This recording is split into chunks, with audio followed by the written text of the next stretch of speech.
फातिमा की रानी माँ, प्रभु यीशु की माँ, आसरा तू ही है माँ।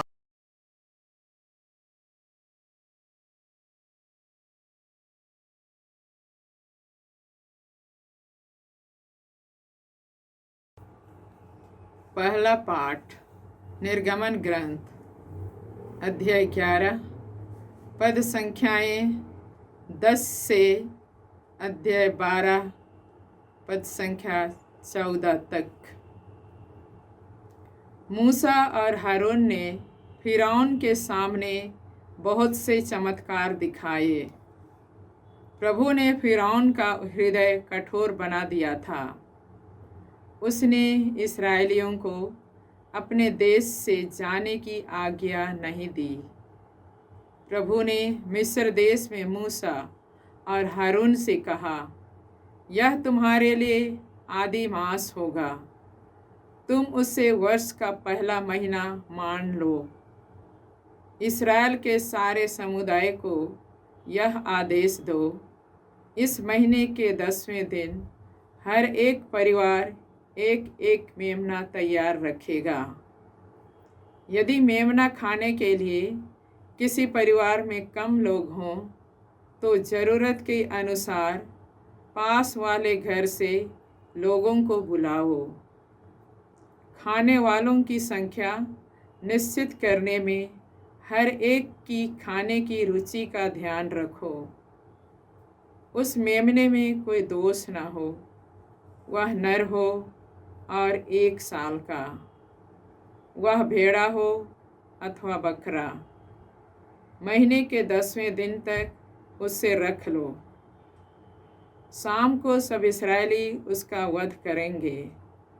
जिन घरों में मेमना खाया जाएगा, दरवाज़ों की चौखट पर उसका लोहू पोत दिया जाए। उसी रात को बेखमीर रोटी और कड़वे साग के साथ मेमने का भुना हुआ मांस खाया जाएगा। इसमें से कच्चा या उबाला हुआ कुछ मत खाओ, बल्कि सिर, पैरों और अंतड़ियों के साथ पूरे को आग में भूनकर खाओ। अगले दिन के लिए कुछ भी नहीं रखा जाएगा। जो कुछ बच गया हो उसे भोर के पहले ही जला दोगे। तुम लोग चप्पल पहनकर, कमर कसकर तथा हाथ में डंडा लिए खाओगे। तुम जल्दी जल्दी खाओगे, क्योंकि यह प्रभु का पास्का है। उसी रात मैं प्रभु मिस्र देश का परिभ्रमण करूँगा। मिस्र देश में मनुष्यों और जानवरों के सभी पहलौठे बच्चों को मार डालूँगा और मिस्र के सभी देवताओं को भी दंड दूँगा। तुम लोहू पोत कर दिखा दोगे कि तुम किन घरों में रहते हो। वह लोहू देखकर मैं तुम लोगों को छोड़ दूँगा। इस तरह जब मैं मिस्र देश को दंड दूँगा, तुम विपत्ति से बच जाओगे। तुम उस दिन का स्मरण रखोगे और उसे प्रभु के आदर में पर्व के रूप में मनाओगे। तुम उसे सभी पीढ़ियों के लिए अनंत काल तक पर्व घोषित करोगे। प्रभु की वाणी। ईश्वर को धन्यवाद। भजन अनुवाक्य। मैं प्रभु का नाम लेते हुए धन्यवाद का बलिदान चढ़ाऊंगा। मैं प्रभु का नाम लेते हुए धन्यवाद का बलिदान चढ़ाऊंगा। प्रभु के सब उपकारों के लिए मैं क्या दे सकता हूँ। मैं मुक्ति का प्याला उठाकर प्रभु का नाम लूँगा। अनुवाक्य। मैं प्रभु का नाम लेते हुए धन्यवाद का बलिदान चढ़ाऊंगा। मैं प्रभु का नाम लेते हुए धन्यवाद का बलिदान चढ़ाऊंगा। अपने भक्तों की मृत्यु से प्रभु को भी दुख होता है। हे प्रभु, मैं तेरा सेवक हूँ, तेरा दास हूँ, तूने मेरे बंधन खोल दिए। अनुवाक्य। मैं प्रभु का नाम लेते हुए धन्यवाद का बलिदान चढ़ाऊंगा। मैं प्रभु का नाम लेते हुए धन्यवाद का बलिदान चढ़ाऊंगा। मैं प्रभु का नाम लेते हुए धन्यवाद का बलिदान चढ़ाऊंगा। प्रभु की सारी प्रजा के सामने प्रभु के लिए अपनी मन्नतें पूरी करूंगा। अनुवाक्य। मैं प्रभु का नाम लेते हुए धन्यवाद का बलिदान चढ़ाऊंगा। मैं प्रभु का नाम लेते हुए धन्यवाद का बलिदान चढ़ाऊंगा।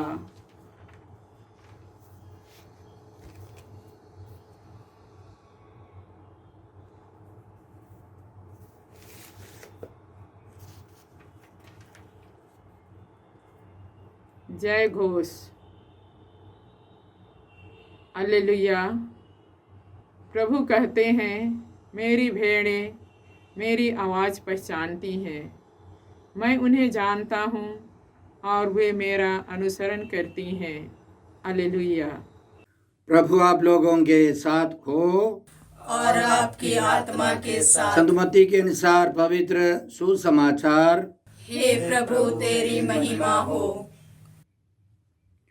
अध्याय 12 पद संख्याएं 1 से 8 तक।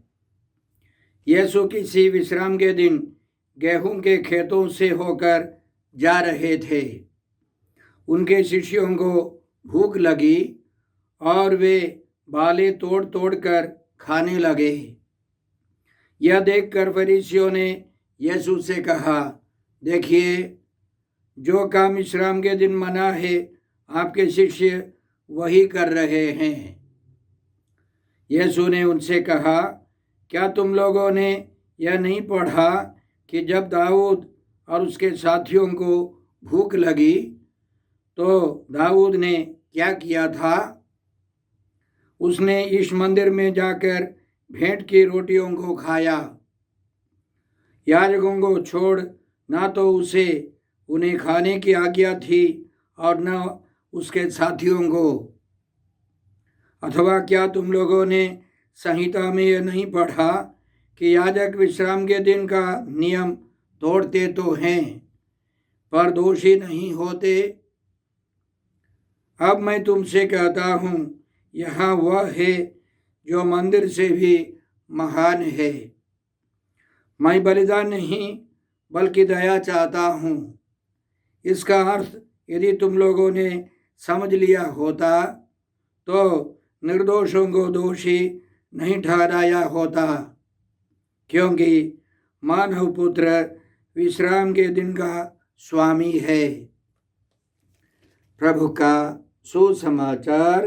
हे क्रिस्त तेरी स्तुति हो। यीशु क्रिस्त में प्रिय भाई बहनों, आज का पहला पाठ निर्गमन ग्रंथ से है। अध्याय 11 पद संख्या 10, फिर अध्याय 12 पद संख्याएं 1 से 14 तक। इसमें हमने सुना मूसा और हारून ने फिरौन के सामने बहुत से चमत्कार दिखाए। प्रभु ने फिरौन का हृदय कठोर बना दिया था। उसने इस्राएलियों को अपने देश से जाने की आज्ञा नहीं दी। तब ईश्वर ने एक उपाय बताया। यह सबसे बड़ा रहस्य है। ईश्वर ने मूसा को इसी तरह समझाया। प्रभु ने मिस्र देश में मूसा और हारून से कहा, यह तुम्हारे लिए आदि मास होगा, पहला महीना। तुम उसे वर्ष का पहला महीना मान लो। इस्राएल के सारे समुदाय को यह आदेश दो, इस महीने के 10वें दिन हर एक परिवार एक एक मेमना तैयार रखेगा। यदि मेमना खाने के लिए किसी परिवार में कम लोग हों तो ज़रूरत के अनुसार पास वाले घर से लोगों को बुलाओ। खाने वालों की संख्या निश्चित करने में हर एक की खाने की रुचि का ध्यान रखो। उस मेमने में कोई दोष ना हो। वह नर हो और 1 साल का, वह भेड़ा हो अथवा बकरा, महीने के 10वें दिन तक उसे रख लो। शाम को सब इस्राएली उसका वध करेंगे। जिन घरों में मेमना खाया जाएगा, दरवाजों की चौखट पर उसका लोहू पोत दिया जाए। उसी रात को बेखमीर रोटी और कड़वे साग के साथ मेमने का भुना हुआ मांस खाया जाएगा। इसमें से कच्चा या उबाला हुआ कुछ मत खाओ, बल्कि सिर, पैरों और अतड़ियों के साथ पूरे को आग में भून कर खाओ। अगले दिन के लिए कुछ भी नहीं रखा जाएगा। जो कुछ बच गया हो उसे भोर के पहले ही जला दोगे। कैसे खाना है? तुम लोग चप्पल पहनकर, कमर कसकर तथा हाथ में डंडा लिए खाओगे। तुम जल्दी जल्दी खाओगे, क्योंकि यह प्रभु का पास्का है। भाई और बहनों, एक बहुत बड़ा रहस्य, अन्याय अत्याचार के सामने हमको बलि चढ़ानी है, प्रभु की आराधना करनी है। पास्का पर्व में मेमने को काटना है, उसका लहू लेना है, उसका लहू चौखट पर लगाना है, उसका मांस भून करके खाना है, बेखमीरी रोटी और कड़वे साग को भी खाना है। यह केवल भोज नहीं था, बीच बीच में उनको ईश्वर की स्तुति आराधना करनी थी। स्तोत्र 113, 14, 15, 16, 17, 18 दोहराना था। ईश्वर की आराधना करनी थी। तो ईश्वर ने मूसा को एक महान रहस्य समझाया कि अन्याय अत्याचार के सामने तोप तलवार से युद्ध नहीं जीत सकते हैं हम लोग। हमें ईश्वर की आराधना करनी है। यह परम पवित्र यूक्रिस्ट का एक निशान था, एक प्रतीकात्मक कार्य था। आगे ईश्वर ने और एक महान रहस्य प्रकट किया। उसी रात मैं प्रभु मिस्र देश का परिभ्रमण करूंगा। मिस्र देश में मनुष्यों और जानवरों के सभी पल उठे बच्चों को मार डालूंगा और मिस्र के सभी देवताओं को भी दंड दूंगा। तुम लोहू पोत कर दिखा दोगे कि तुम किन घरों में रहते हो। वह लोहू देखकर मैं तुम लोगों को छोड़ दूंगा। इस तरह जब मैं मिस्र देश को दंड दूंगा, तुम विपत्ति से बच जाओगे। तो आज के महान वचनों में दो महान रहस्य छिपे हैं। सबसे पहला रहस्य, सभी समस्याओं का समाधान प्रभु की आराधना है। और दूसरा रहस्य यह है कि समस्याओं में, शैतानी बंधनों के सामने प्रभु यीशु का लहू लगाना है। मेमने का खून पोतना था पुराने व्यवस्थान में। इन सारे रहस्यों को पूरा करने के लिए यीशु आए। यीशु ने परम प्रसाद की स्थापना की। वह केवल उनके दुख भोग मृत्यु नहीं थी, उनके दुख भोग मृत्यु, पुनरुत्थान, स्वर्गारोहण, पवित्र आत्मा का आगमन, इस दुनिया के अंतिम में यीशु हमारा न्याय करने आएंगे। इन सारे रहस्यों को समेट कर प्रभु ने हमें पवित्र यूक्रिस्ट दिया है। यह कलीसिया सिखाती है सबसे महान आराधना है, सबसे महत्वपूर्ण आराधना है। इसलिए संत पौलुस हमको समझाते हैं परम प्रसाद के महत्व के बारे में। कुरिन्थियों के नाम पहले पत्र अध्याय 11 में वे इसी तरह हमको समझाते हैं।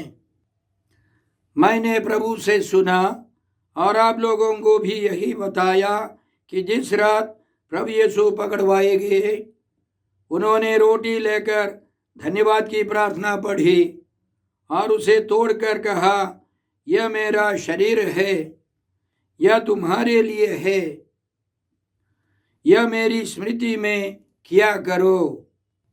इसी प्रकार ब्यारी के बाद उन्होंने प्याला लेकर कहा, यह प्याला मेरे रक्त का नूतन विधान है। जब जब तुम उसमें से पियो तो यह मेरी स्मृति में किया करो। प्रभु यीशु ने परम प्रसाद की स्थापना की। उस समय संत पौलुस उनके साथ नहीं था, लेकिन प्रभु यीशु ने उनको व्यक्तिगत रूप से इसके बारे में समझाया।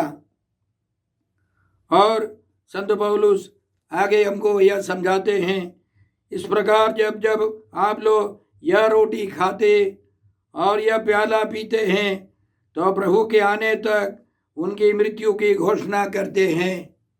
इसलिए जो अयोग्य रीति से वह रोटी खाता या प्रभु का प्याला पीता है, वह प्रभु के शरीर और रक्त के विरुद्ध अपराध करता है। इसके विपरीत में हम लोग कह सकते हैं, यदि हम योग्य रीति से प्रभु यीशु के शरीर और लहू को ग्रहण करेंगे, महान शक्ति प्रभु का जीवन हमारे अंदर आ जाएगा।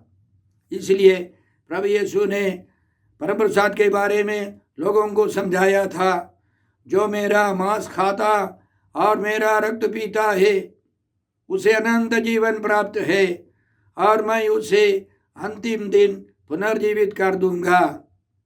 जो मेरा मांस खाता और मेरा रक्त पीता है वह मुझ में निवास करता है और मैं उसमें। ईश्वरीय शक्ति आएगी तो हमारी सारी समस्याओं का समाधान होगा।